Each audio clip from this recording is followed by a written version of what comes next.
Hey, screen printers. I'm Adrienne Palmer, editor-in-chief. I'm here with some experts from the industry, and we're going to learn how to crack into the growing promotional products market.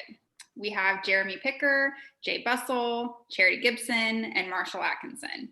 Hi, everyone. How's it going? Good, Adrienne.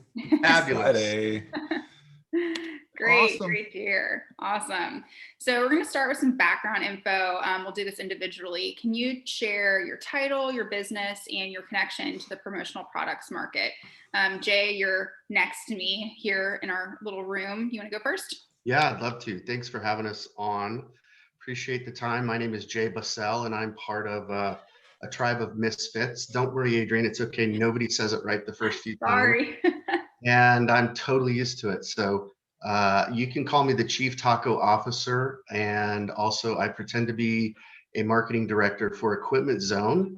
We're kind of a supplier to suppliers and other apparel decorators, promotional product companies, as well as people that are doing wide format or any kind of textile printing. So that's me. I've been pretending to stay in this industry. I kind of can't get out. I try and I just please take me somewhere else. But so far, no, the island of misfit toys is where I belong. And I'm knocking on 30 years now. So that's me. Awesome. Thank you. And sorry again, I should have double checked on the last name. No it's worries. Much more fancy the way you said it. It's kind of French. I like to put a little French accent on it. I like it. All right. Charity, we'll go to you next. How do I top that? Charity Gibson, and I am the National Account Coordinator for Peerless Umbrella. We sell umbrellas, of course, and then also bags, tailgating outdoor and outdoor games. And I've been with Peerless for about 4 years, but prior to that, I was a promotional products distributor. And so, of course, did promotional products and then dabbled in the apparel game as well. Not quite as well as Mr. Picker and you guys here on the screen, but some of that nonsense. I am also a chef with promokitchen.org. So if you guys are looking for education, mentorship, and how to, just get help in the promotional products industry, that might be a great place to start and a good educational resource. And then I'm the host of the Badass Women of Promo podcast. So thanks for having me on. Absolutely. Yes. Great. All right, Marshall, what about you? Yeah. So, hi, I'm Marshall Atkinson, and I've been in the industry since 1993, primarily working in the decorated apparel space. I've been coaching shops with my Atkinson Consulting business since 2010, full-time since 2018. I'm also the co-founder of Shirt Lab, and like Jay and Charity, I have ties to Promo Kitchen. I was a Promo Kitchen chef for 5 or 6 years. I can't remember, but I just resigned in December to put more effort into my Shirt Lab business. So anyway, so happy to be here, and I can't wait for this discussion, because if anything is going to be like what happened before we hit record, this thing is going to be off the charts dynamite. Oh, yeah. Oh, yeah. Or a total mess, either one, but it'll be something. Definitely a great crew here. And also just a plug, Marshall is also a columnist for screen printing with the Marshall column and the Marshall Plan. Sorry. Marshall Plan. So you can catch him in every issue of Screen Printing Magazine. He's also an editorial advisory board member, as well as our next guest, Jeremy Picker, is also an editorial advisory board member. Yeah, so Jeremy Picker, creative director and CEO of Amber Creative in Denver. Like my fellow panelists, they're from Arizona. I grew up in Arizona, so we have a nice tie there. But I come from the apparel world. I toured with major label bands for 10 years, selling merchandise on the road, and in 2008 started Amber to bring more fashion forward, lower volume domestic production to the masses. So I always wanted to stay apparel, but 4 years ago, someone told me about the promotional space, and all I thought was tchotchkes, and I'm sure we'll talk about that, but I have since learned it's much more than that. And so now I try to offer full merchandise lines for my customers, and I follow Promo Kitchen. They're awesome. I learned a lot from the people on Promo Chat on Twitter on Wednesdays. And yeah, just I love soaking up as much as I can, because again, I love apparel and decoration, and now I'm learning the whole promotional space, and it's changed my business. So hope we can give some value to everyone listening. Awesome. And another plug, the t-shirt that is behind Jeremy, he talks about that in one of the previous issues of Screen Printing Magazine. So if you want to learn more behind the scenes of that, the printing of that shirt, make sure you check out screenprintingmag.com. So great, let's just get right into it. One of the first questions I wanted to ask was, what's trending for 2021? What products are you seeing right now that are the most purchased for, the most asked for? Jeremy, I'll start with you because you're kind of my go-to for trends. So what do you have for us? Well, I try to start looking at what is happening in retail and what these big brands are coming out with. Everyone from Gucci and Louis Vuitton are coming out with drinkware and in bags, and I'm trying to see how can we integrate that into our industry. So I'm seeing a lot of shoulder bags, flight bags, they're also called. Drinkware, I think, is one of my biggest trending products. I think it's been going on for a few years now, but getting into the drinkware space was a game changer for me. And so all the suppliers are coming out with great on trend. You got Swell, you got Myrrh, you got Yeti, and they're really coming out with progressive on trend colors and styles. So really being able to give normal businesses and even brands, that option that all these big companies are producing. And then a lot of, there you go. And my new recent amber full 360 degree full color. And then Jay has the etched one, the etched laser etched. Right. And then I'm seeing a lot of accessories for video, for audio. Since a lot of us are still at home, I'm seeing light rings, things that help you look better on camera. And so you're not in a dark, dingy room.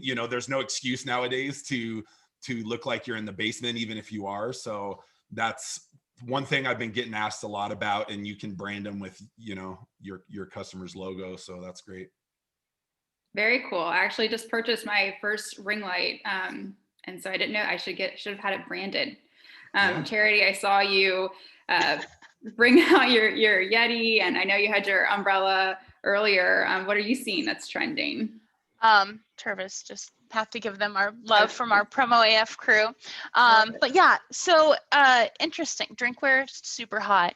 The thing about trends is that, yes, there is retail trends, and a lot of what happens is what retail says is going to happen. So a lot of what influencers or product development people like is a lot of what shows up. But when I look at trending, I look at human behavior. And so there's a lot of psychology that goes into what's going to be hot. So I look at what people are doing and just buyer behavior. What are our habits right now? Of course, yes, we all want to get outside, even though we're supposed to still be staying inside. But if we do go out, we need to be distanced, which means it's leading to a lot of camping. I've said this in a number of talks that I've given the RV and outdoor industry. RVs in particular, they're up 2,300% year over year. There's a shortage on RVs. It's hard to get into camp spots and campsites. And so anything that helps get people excited or helps them enjoy the great outdoors has been big. So a lot of camping things, camp chairs. I know at Peerless we're doing a ton of like the hammocks and different things like that. The other thing that is in, obviously, is eco. So I know beginning 2020, we were all the paper straws, save the turtles, save the planet. And then the pandemic hit in March. And so in a number of conversations that I've heard, a number of people have said the pandemic actually killed the sustainability movement. It all of a sudden went from let's have paper straws to I need 55 million disposable masks and single-use hand sanitizers. And so what we're seeing now is a rise again in that eco trend. So we're seeing a ton of our pet fabrics, the recycled plastic. A lot of bamboo is coming in, which it looks great and it is sustainable. So that's really cool.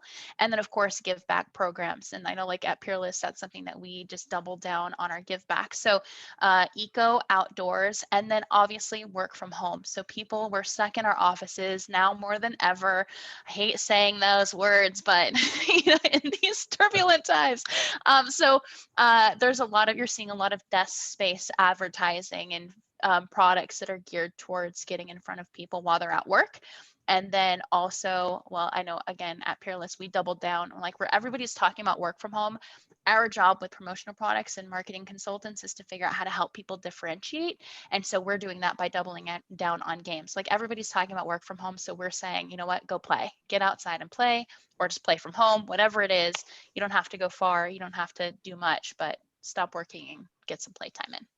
Yeah. Super interesting. Yeah, I went camping for the first time last year.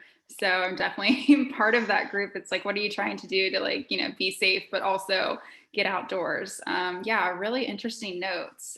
Jay, were you getting ready to say something to add on to that? I think, yeah, I was thinking about building on what Charity said.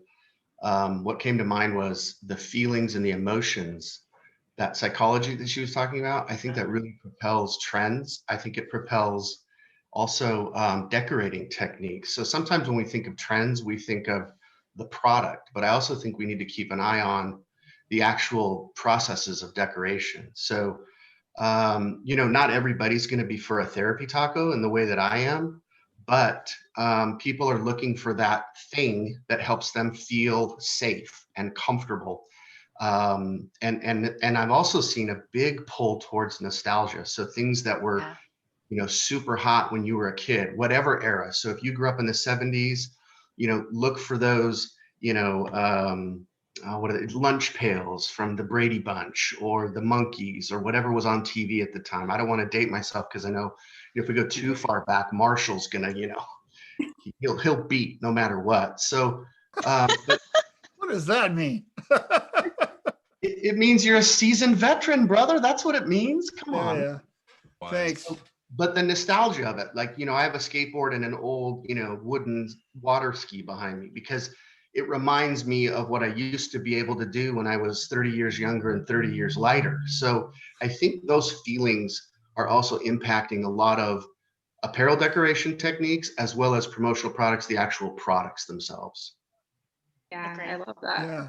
Marshall, And back, bottle let me in tell you, back when Lincoln was doing his Gettysburg's address, the swag that was given away at that, just kidding. So just to piggyback on what Jay was saying, I think the thing I think that's working right now is leading with empathy. Anything that has to do with making people feel comfortable or trying to connect in a human to human way, I think is really working, which is why you're seeing a lot of, you know, the gift boxes that are going out, and it could have multiple products in it. And you're also seeing people trying to connect with other people. So something that's really working now in the sales arena where people are trying to connect with another person to get the sales going could be a decorated coffee mug with a K-cup of coffee or some hot chocolate. And that gets sent to somebody with the request, hey, let's meet for coffee online at 10 o'clock on Tuesday.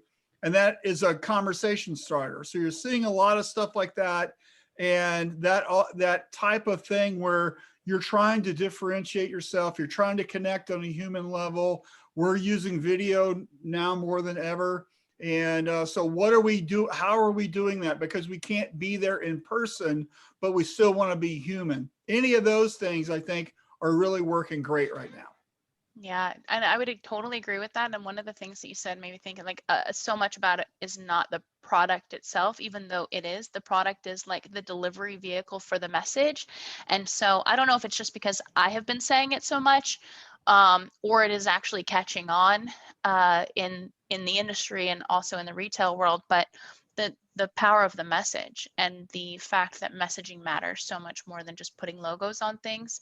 It's that concept of you know, just getting people to understand the story and telling them how you feel, getting them to fall in love with your brand. I actually was on a call with somebody today that was mentoring me, and he said, you know, what song are people, or what are people going to walk away singing about you? Like, what song are they going to be singing about you when they're walking away? I'm like, that is such a good, because it's like, it's about the bridge of the song. It's about the riff. It's about what gets you hooked. And that song that you sing and that melody, whatever. I'm like, that's such a good analogy. And I think that that relates to promotional products and the messages and the stories that we tell. If we tell the story correctly and we put it in a way that's memorable, they're going to be singing that song about us. And what do we want them singing? And how does that song sound? I think that was a cool analogy. So just hopefully that helps. Yeah, and good promo isn't brand fill, right? We don't need another stress ball with a logo on it. Unless it's a taco. Unless it's a taco. And then we need a dozen for the record. Yeah. Right. Awesome. Well, those are really great responses, especially because they're so diverse and dynamic. Not everyone said the same thing. And I love that. So I'm guessing that, you know, there's a percentage of attendees here who have not been in the promotional products market at all. So my next question is, you know, what are your tips for someone who's interested in entering this market? And Jeremy, I'm going to go back to you first. I'm going to pick on you for the number one answer again, just because I know I think you're the most recent to the industry out of this whole group. So any tips for someone who's looking to enter this market? Yeah, I think first you have to come in understanding that it's more than tchotchkes. Because again, the ignorance I had before I came in, I had no desire to sell pins or mugs, but with the right education, and as Charity talked about, is the message that it's more than an item. No one needs that extra item. So why are they going to use it? How are they going to have it extend their brand or, you know, gain extra revenue? And so I think the biggest thing I wish I would have done when I started is educate myself through the platforms, PPAI or Sage and ASI, and watch their videos, take their courses. I went in a little blindly thinking it's the same thing as selling a t-shirt and a hat, and it's very, very different. You know, the process is a little more cumbersome, I think, than ordering a shirt or a hat. It's not the same, you know, pipeline and tasks, you know, the approvals, the strikeoffs, the order confirmations, the prepayment on a lot of things. It really has a big learning curve. Plus, you have way more people to vet. When you're producing in-house, you control your ship, but when you're outsourcing, I know it's scary to a lot of printers because they're not in control. And so I think that biggest thing is the mistakes that are going to prevent yourself is being a part of Promo Chat or Kitchen to learn these pitfalls from experts, because it is probably a bigger business than the apparel world. And so I feel, at least in our space, and I feel like that has grown my business, and I'm selling more promo now than apparel, which is really weird. And so I think for printers being apprehensive, it's that education, and then that constant learning of start with vetted, recommended vendors from your, you know, other screen printers or people that you know, and start there. You know, don't go too wide at first, because there's literally a million products. Find a few of them that resonate with who you think your audience is, and then you can go deeper from there. But I learned the hard way by messing up a lot of orders, approving things that I shouldn't have. Hey man, you're not alone, Jeremy. I don't mean to interrupt you, but No, you're good. Welcome to Figuring It Out. We all crashed and burned several times in the beginning. Yeah, there's that way. And if we can help you, the listener, you know, prevent some of that heartache, you know, I think the process will be a little easier because you have the staff, you have the customer service. It's just a matter of diverting some of that to outsource manufacturers, which you can actually have better margins because you're not actually producing the product. You can mark up a 40% item and barely, you know, have a few hours involved versus all the labor and overhead. So I think if you're not doing it, you're definitely missing out on a big revenue source. Sure. It seems like education for sure. And then, I mean, that's a great thing for some screen printers to know, that this may help grow your business, but it also could be your business. You know, it could turn into a bit of the majority. Yeah. Anyone else have anything to say for those entering the market? Yeah, I think the thing that you should do is start small and find things that are relatable to your current customers. For example, let's just say for discussion, you're doing stuff in the health market with gyms and personal trainers and that kind of stuff. So you would think, okay, what are some items that these folks might use? They might use a microfiber towel. They might use a water bottle. They might use some personalized weights or a gym bag or whatever, right? What can we brand and what's offered? And then you need to educate yourself. You probably need to get some samples in. You need to really understand what it's about before you talk to a customer about it. And then I would have a good, better, best version of a water bottle, a towel, a gym bag, whatever. And that way, when somebody has a small budget, you've got something for them. Somebody who's got some money to spend, you have something for them as well. And that way you've educated yourself. You can do recommendations. You know what's going on. Maybe you've tried the product out a little bit, because everything in the promo world is so hands off, right? What you don't want to do is send a PO to somebody, they produce it, it goes to your end client, you never see it, and they get it and they go, what is this? You'll never get that customer's trust again. And so this is just like everything in your business. It's about relationships. It's about the long term. It's about what are you doing to grow your business, but at the same time, solidify that relationship. And it has to be built on a foundation of, what you're talking about. Okay. So you have to educate yourself because it's up to you to be able to sell things in the correct way and for the appropriate use. Yeah. I'm trying to think of what song they would be singing if the response is, what is this?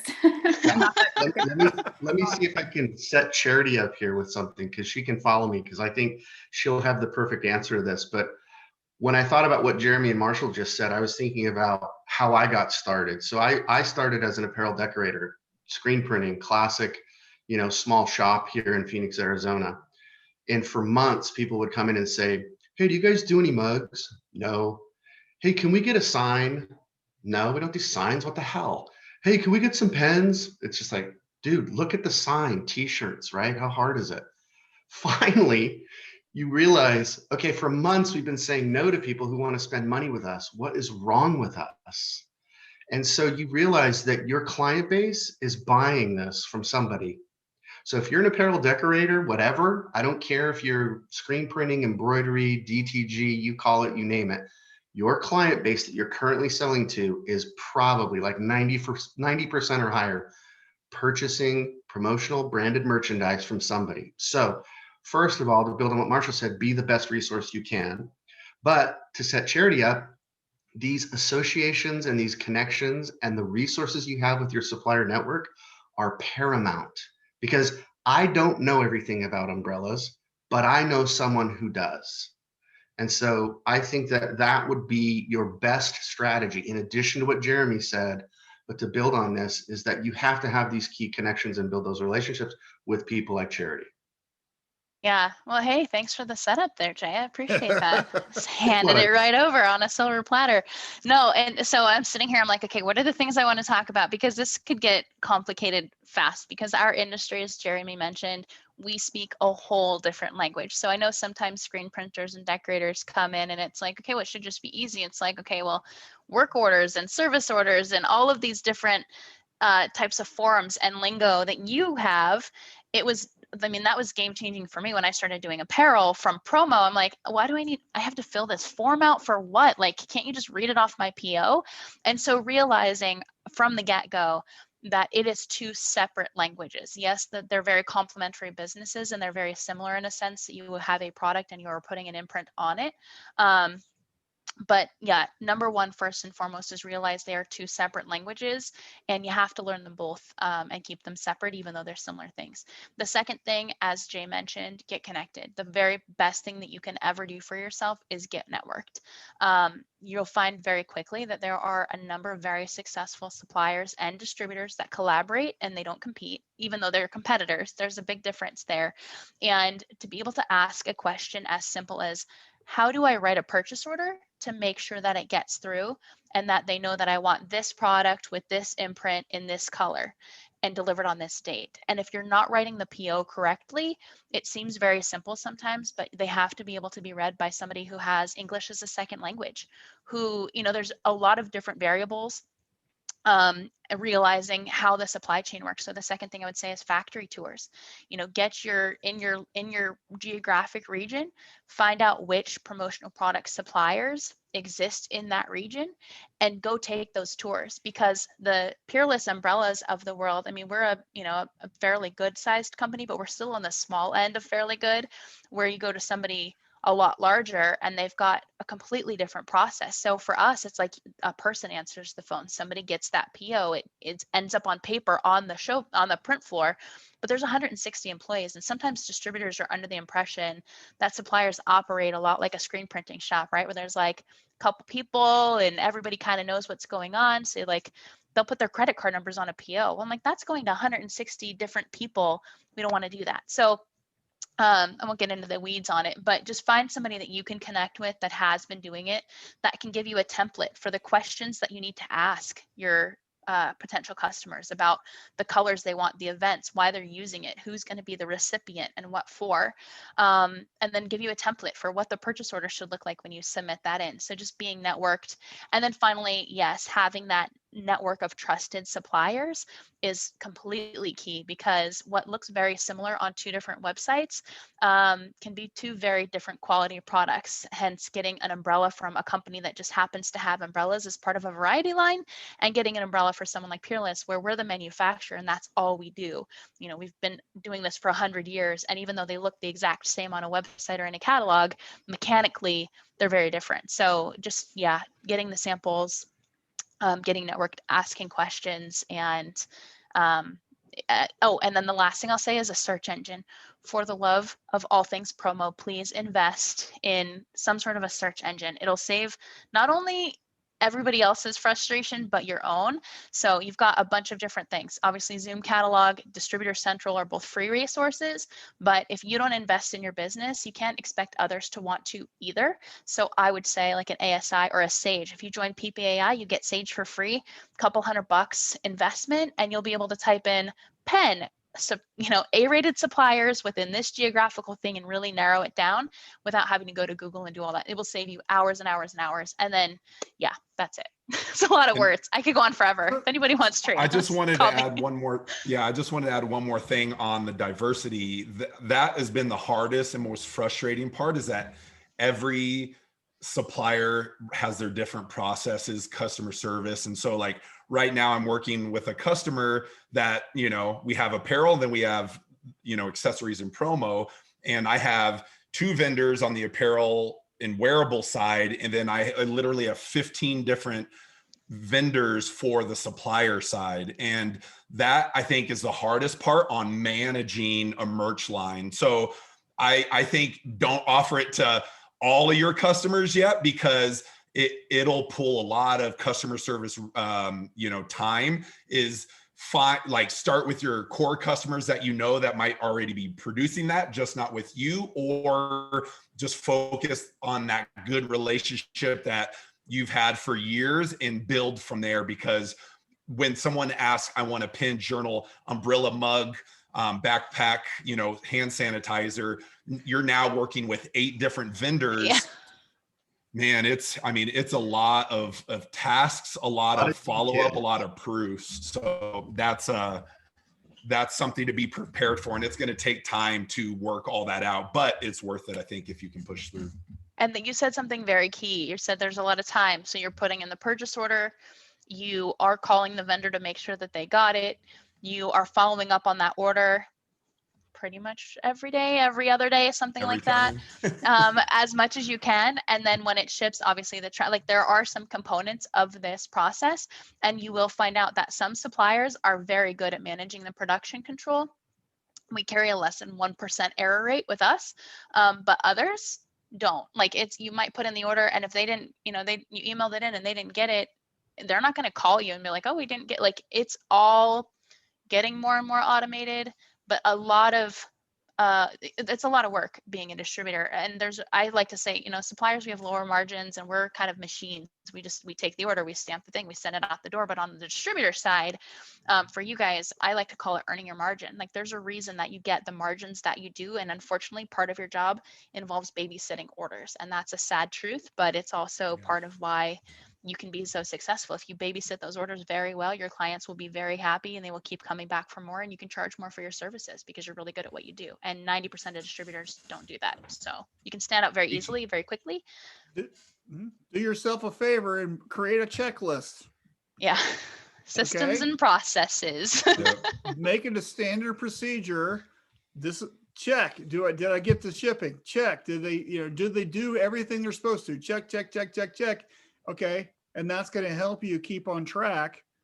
And because, you're going to be buried in information or non-information, and you need to follow up. And don't forget that the devil is in the details. And I know that's a cliche, but oh my word. Also, don't forget to set expectations, especially right now. We're not going to have time to get into it, but there's shipping delays and challenges surrounding every single major manufacturer in both apparel and promo. So why not find out what is in inventory now before you go off on some crazy tangent and then realize, oh, that's 4 weeks out. Chinese New Year's just around the corner. So now it's 6 weeks out and everybody's flipping out that you can't deliver on time. You can't set yourself up for those kinds of failures. Yeah, that's such a good point, Jay. I was talking to somebody last week about that, and we said that exact same thing. When you get your supply chain set up and you're saying, I'm going to work with this handful of suppliers, and maybe those mid-sized suppliers are a good place to start because we provide great customer service. But I would love for somebody to call me and say, what do you have excess inventory in or really strong inventory in? And I need to push it for this type of client who wants this kind of event or this kind of result. And then I can give you those 5 items and say, we're knee deep in this. So push that away and I'll give them all the resources. And you can't rely, like I did say, get, the search engine, get Sage, something like that.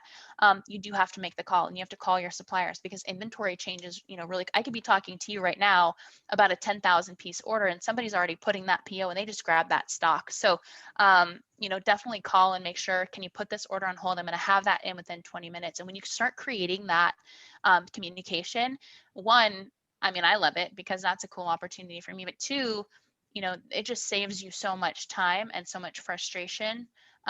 Like you said, managing just Chinese New Year and shortages and shipping delays. And when you can go in with that information, what a huge value add, like that to me is a huge competitive advantage that you've thought forward to save that frustration and added that value. And that inventory, is it a one-time event or a program? Because that I've learned, man, I'm getting hit with that because a customer's been ordering the same thing for 2 years. And now there's 40 containers from the supplier stuck in Long Beach and I can't fulfill that and they get frustrated. So if it's a one-time event and they can fill that order, cool. But make sure that, is this a reoccurring or is this a seasonal, or I offered it and now it's discounted and a month later it's gone. So, asking those questions, like Charity said, they want to help you because they know it's frustrating on the supplier side as well. So think through a lot of those details. This could be a 2-hour call. I know. I was like, we need like a whole day seminar. When's the follow-up? I think we need to do a part 2 on this for sure. So what I'm hearing is education, mentorship, investment, and then like time/patience. That kind of wraps everything up. My next question was about, customers. And so Jeremy, you kind of mentioned like start with your tried and true customers that you can, trust, and then you start small. So what if you're building and you're feeling really good about the current customers you have? What are the best ways to gain new clients in the promotional products market? And Jeremy, you Well, I don't have to think- go first. I know. Yeah, no, I was just saying, and I'll be quick with it because we ended up talking a lot about some of this, but I think finding similar clients that you now have a portfolio of product that you've created or a whole merch line from apparel and promo, and find those similar, like Marshall said, the gyms. Now there's 1,000 gyms. Now you're providing more than just the shirts, you're providing the whole merch collection or merch program. So that, I think, is the easiest way. Don't go too widespread, because a corporation is going to be very different than a school, very different than a clothing brand. So I think you pick your 2, or 3 genres of clientele and just try to go deeper there, because, you can show them you can show a CrossFit gym, some corporate merchandise, but it doesn't resonate. When you have actual product that will help them tell their story of fitness and health, then they're going to build that credibility and be more interested, versus, hey, here's my catalog of what I can offer. That's going to be the hardest way to gain customers, because you have the 4 imprints, the custom inks and all of that they're going to crush you on price. So again, it's that service and curated options. So yeah, that's been the best, for just pick 2 to start with and go deep with that versus wide. Makes sense. Anyone have any follow-up to that? I love Jeremy's word, curate. So smart. And Jeremy, we did a similar thing when we started. We began with, obviously fulfilling orders for decorated apparel, hoodies, t-shirts, tote bags, whatever we could screen print. And then we started kind of branching into embroidery. And what we did is we really learned that process hardcore, did our own merch first. Did we love it? Did we fall in love with it? Is it impressing us? Would we buy it? Would we want it? Does it check off all those emotional hot buttons for me? And then we would surprise our customers by fulfilling their order, but then including a hat that was embroidered with something, their logo, their key message, and that led us to a tremendous amount of business. So if you can do that with a hat, you could do that with some other promo item, carefully, strategically. But I think you really have to do that curation, master a process. Maybe it's all things engraving. Maybe it's all things embroidery, learn, or maybe it's a product category, all things umbrella and shade, whatever it is. We seem that we're going to come at this from different angles, but I think we're going to all say the same thing, is that, niche down, go deep. Yeah, I 100% agree. So when I was on the distributor side, that was when I talk about it now too, when I do consulting, is that you have to really think about who you want to work with and why. So if you already have a current client base, obviously that's like a natural progression. They're already wanting to do, or you're already doing certain things. You already have logos that they're, working with and things like that. So it's very easy to think forward on, if it's a dentist and they're doing t-shirts or uniforms or whatever, what else could that dentist need to potentially use in their office? The second thing is, don't think about what they would traditionally use. I mean, that's a good place to start for sure, but our goal is obviously to help them stand out from their competition and be memorable. And we can't do that if we're using the same products that they've always done. So part of the process that I go through is thinking about, okay, who are the top 25 people that I want to work with over the next year? And I make that list of who those companies are and why I want to work with them. And then, as Jay said, niche down and go deep. So I want to know, who are the key contacts? What merch do they buy right now, and what are they using it for?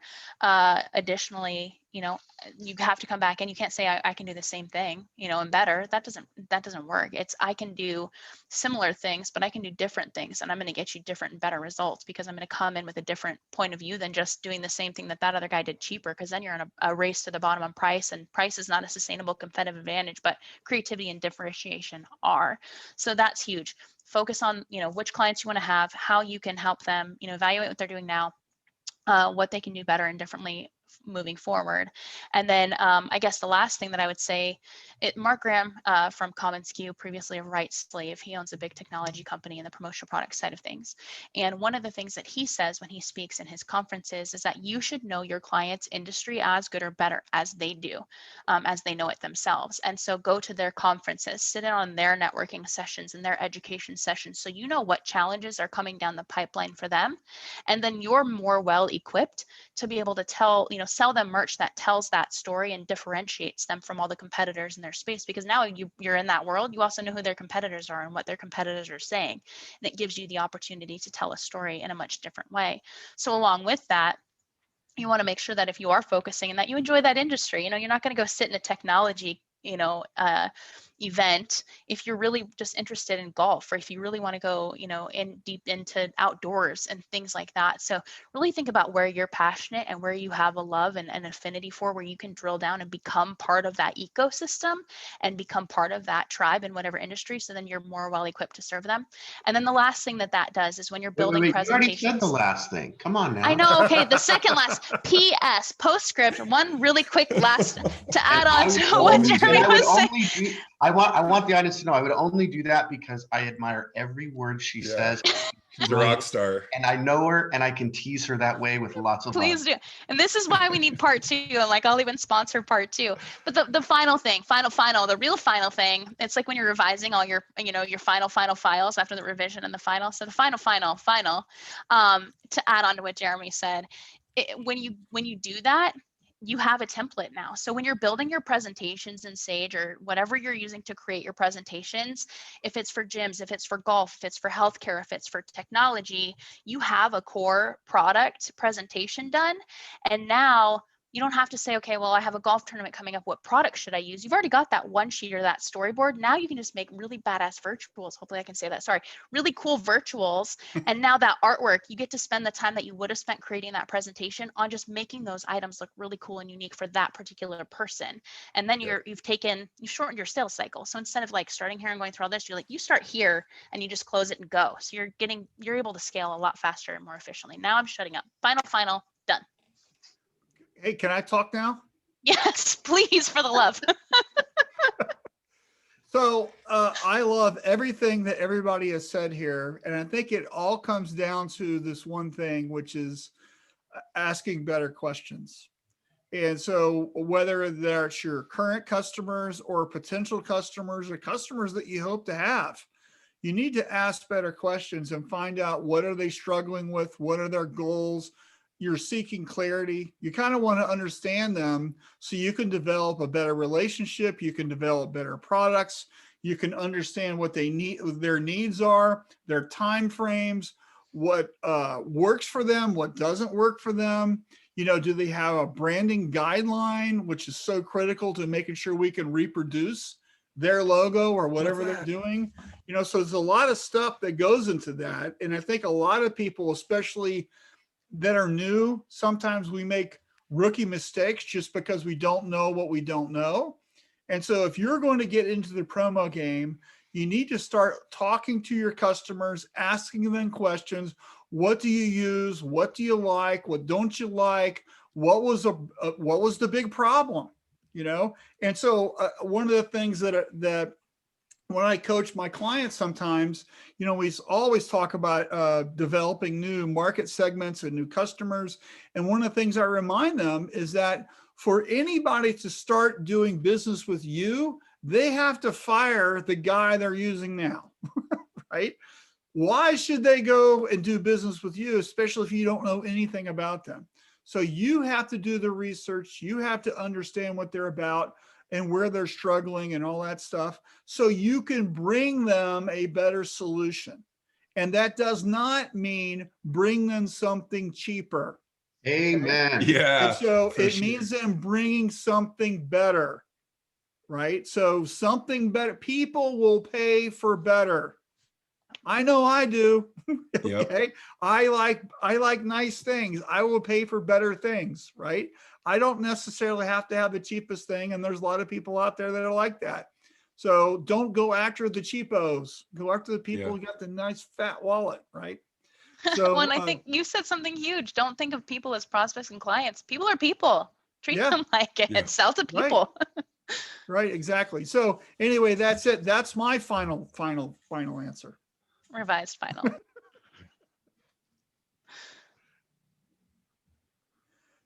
You gotta take yourself Thank off. you. Adrian, you're on mute. That Turn awkward myself moment. on mute, classic. And I think that's About time we wrap up. No, I do want to keep our audience wanting more. So I think we're going to wrap it here. For those who are Awesome. watching on screenprintingmag.com or in our February, March issue, I know you have more questions for this group. So please send me an email and we'll get going on part 2, maybe even part 3. This could be a continued series. There's lots of great information here. So shoot me an email with any questions you may have. We'll get going on another set of this. As we wrap, where can our audience members find you? Jay, we'll start with you. LinkedIn for sure. Visit me on LinkedIn. Great. Charity? I'm on LinkedIn as Charity Gibson. I'm also on Instagram at It's Me Charity G and charityg.com. Great. Marshall? Yes, you can find me also on LinkedIn. My website is AtkinsonT-shirt.com. And if you're interested in Shirt Lab, join our Shirt Lab tribe at shirtlabtribe.com. Perfect. Jeremy? And there's a theme here. So if you're not on LinkedIn, you must for your business. LinkedIn is my favorite platform. It's the one I've got the most pre-qualified clients on. And it's just a great place for the decision makers to connect with you. Instagram is fun to look at video from pictures, and they might see your screen printing.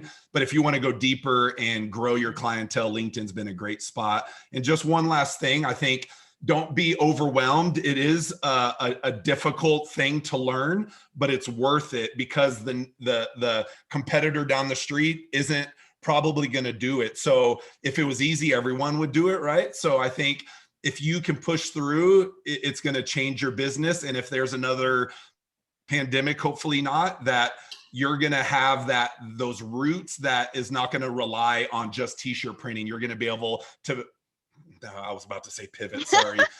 Don't do You're it. going to be able to change to another lane and shift your focus, and you're not going to be out in the cold. Well Yeah. said. Great advice. Thank you all so much. I learned a lot. I know everyone else did here watching this. Stay tuned for more because we're going to get back with this group. So thank you all very much. Thanks Thanks for for having having me. us.